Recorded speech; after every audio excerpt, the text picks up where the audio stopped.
Hey Bears fans, exclusive drop for the real ones who ride with this channel daily. Chicago just got a clean lane to upgrade the back end without blowing up the draft board. A move that fits our identity, respects the locker room, and tightens the screws for cold weather football. Stay with me because I'm about to walk you through the exact toolkit we're targeting. The reason the timing matters, the cap angles that keep the window wide open, the matchups in our own division, this immediately tilts. And the one name I've circled that turns sub-packages into a weapon only, I'm not handing you the headline yet.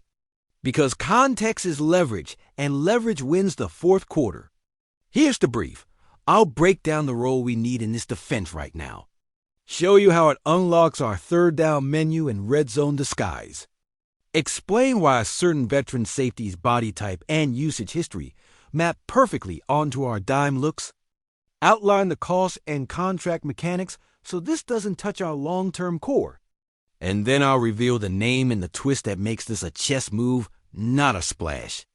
If you stick with me to the end, you'll have the full picture and a say in where we push next. Let's start with our blueprint. This defense is built on effort and clarity, two high shells that squeeze throwing lanes, rally and tackle, make QBs throw on time in the bodies. When we're humming, the run fits are clean, and the explosive plays get choked off because the post-snap picture still looks like what we showed pre-snap. But the schedule is about to stack opponents who stress the seams with TEs, flood the intermediate windows with layer concepts, and chase matchups on backs who can win on option routes. That's where the third safety changes the math play him from depth in split coverages. Drop him as a robber when we want to trap crossers. Spin him late into buzz to cut the glance route. Or bring him down into the box as a true dime linebacker so we can heat the edge without sacrificing the flat. The right guy lets us become multiple without subbing, which is exactly how you steal a 3rd and 5 or erase a red zone staple when the OC thinks he has the picture solved. Now, about the player archetype.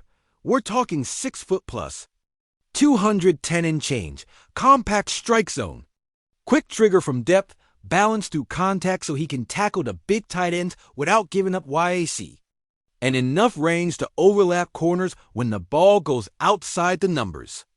You want slot-capable man snaps in a pinch, leverage sound zone eyes, and a feel for route combinations so he can pass off and overlap instead of playing hero ball. That profile paired with our current room gives us a true big nickel button and a dime group that doesn't tip pressure or coverage. Show 4 under 3 deep and still bring 5.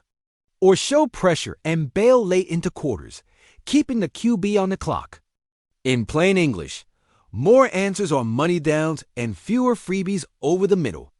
Cap mechanics matter, so let's be adults for a minute. The ideal target carries veteran money, but with structure. We can absorb mid-season and beyond without touching the core. We want limited guaranteed cash going forward, flexibility in out years, and a pathway to rework if the fit is exactly what we think. That means we can be aggressive on the right guy without paying the panic tax or mortgaging picks we'll need for premium positions in April. And the matchups? This is where it gets fun. When Detroit leans into Sam Laporta and those backside glance throws off play action, the third safety lets us trap the window and still protect the post. When Green Bay hunts the slot with option routes, you roll this piece down and force contested catches while keeping help over the top.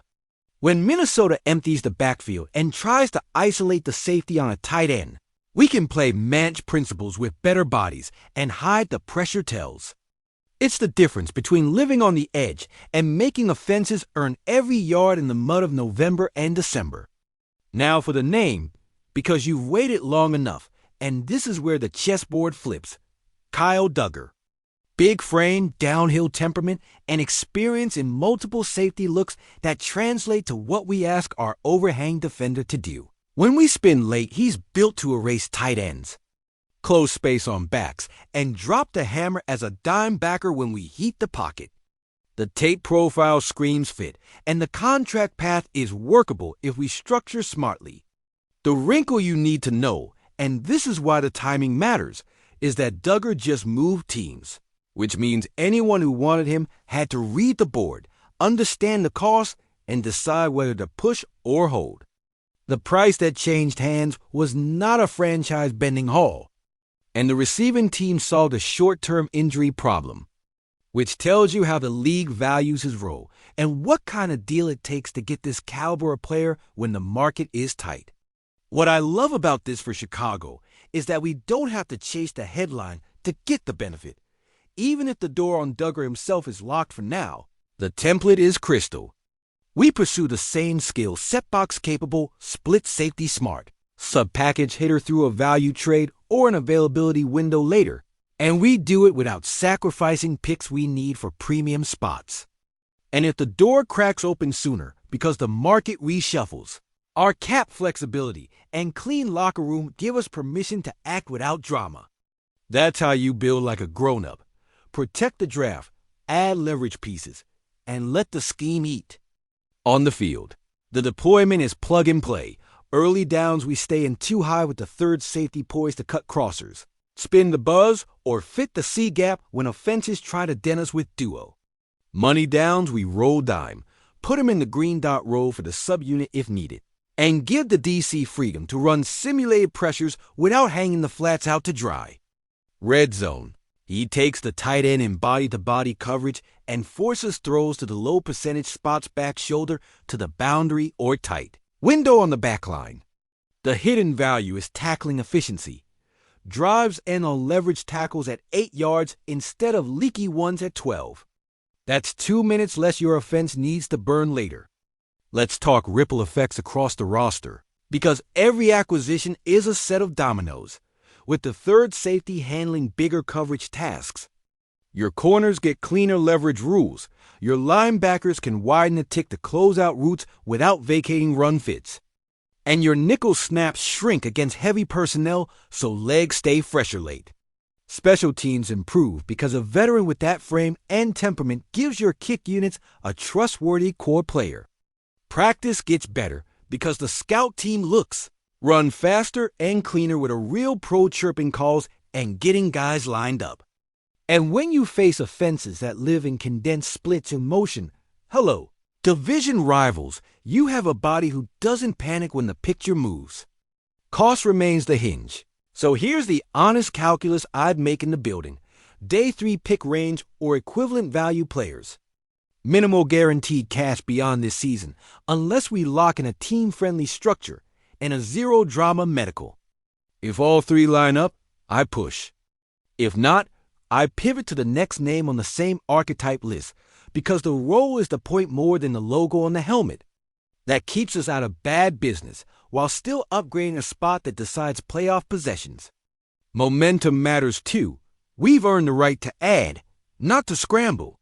The locker room has equity, the defense has an identity, and the front office has the discipline to act only when the move raises the floor and the ceiling. A Duggar type does both by tightening coverage on the money downs and giving us more ways to steal downs with disguise and contact. And when January football gets thick, that's exactly where games are won. I want your read before I close. Would you invest a late pick and a manageable cap slice to bring in a bit-bodied, dime-ready safety who lets us go multiple without subbing? Or do you keep the powder dry for edge depth and trust the current rotation to keep ascending? Drop your plan below roll, costs, and which matchup you want solved first, and I'll build the next upload around the sharpest comment. My bottom line, clean and professional. The Bears don't need a headline to get better. They need a third safety hammer who fits our scheme and budget. Kyle.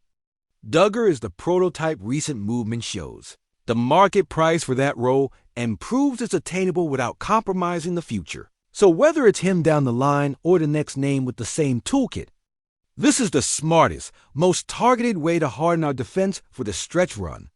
If you want more of these inside the building breakdowns with fast updates when the board moves, like the video, subscribe, hit the bell, and stay locked to Bears News Fan Report because I'll be here the moment a phone call turns into a move.